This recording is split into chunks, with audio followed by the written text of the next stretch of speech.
Lotus 2. Oreo 2. 30. Apa aja, Kak? Oreonya masih ada lagi nggak? Masih. Ini ya teman-teman, ini pada antri Milk Crepes nih yang viral di Semarang nih teman-teman. Baru buka udah antri segini banyaknya nih. Oke, halo, kenalin nama aku Rizky, bisa dipanggil Kiki. Kebetulan owner dan juga admin dari Keybox Snack and Catering. Tasnya apa mas? Kuliah? Iya, masih kuliah. Ini usahanya udah berapa lama mas? Usahanya kita sebenarnya kita mulai dari tahun 2020, jadi waktu awal pandemi. Nah, tapi semenjak setelah pandemi kita udah mulai bisa buka stand di sini kayak gitu. Nah ini ya sudah ini ya mbak ya? Ya ini masih yang online aja, belum yang antri. Oh yang antri beda lagi mbak?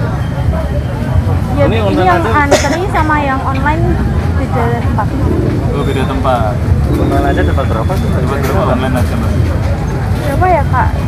10 orang tapi belinya tuh ada yang 8, ada yang 5. Ini banyak-banyak ya mbak? Ya kak. Mas Ki ini usahanya apa sih mas? Jadi sebenarnya pertama kita usahanya itu snack sama catering dulu awal-awal, terus juga sempat udah buat dessert juga. Tapi karena waktu awal pandemi jadi sempat agak naik turun. Nah akhirnya setelah pandeminya udah mulai turun, kita bisa buka stand di sini. Akhirnya kita mulai buat untuk khususnya Milk Crepes, dessert sama beberapa makanan yang lain juga kayak sos sama spaghetti.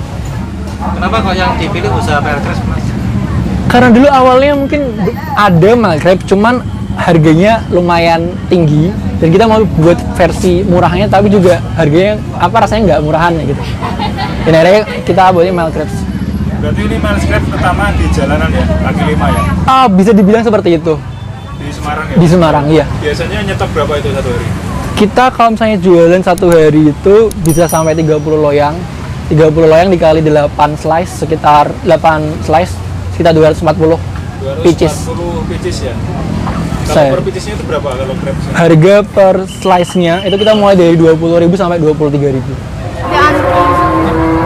Mbak hari ini bawa berapa varian rasa mbak? Bawa 6, kita bawa 32 loyang.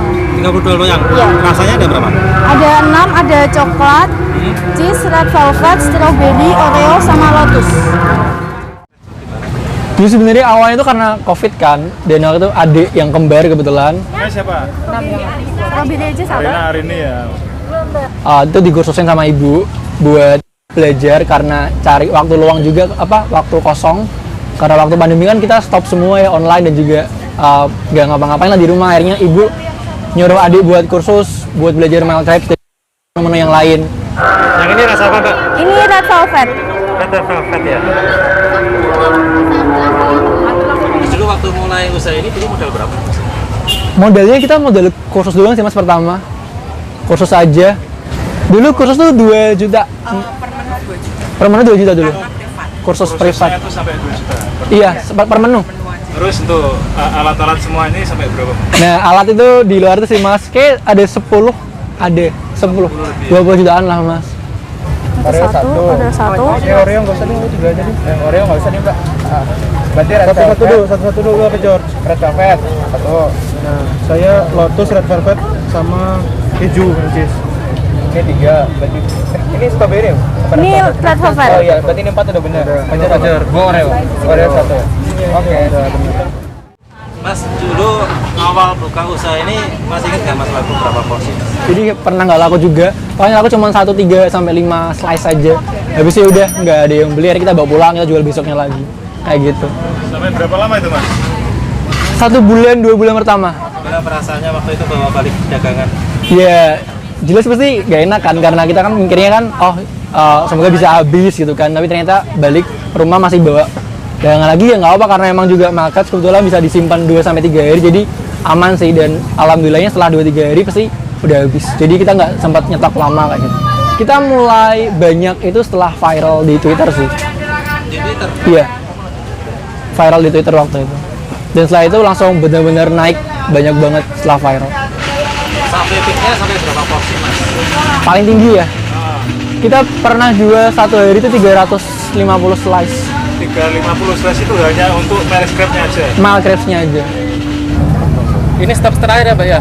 Iya kak. Udah habis semua, Mbak? Udah, Udah habis semua, Mbak? udah. Oke, jam berapa, Pak?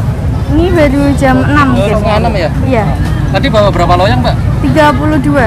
32 udah habis. 32 baru jam 6 udah habis ya, teman-teman ya. Pertama jualan dari respon pembeli itu gimana, Mas?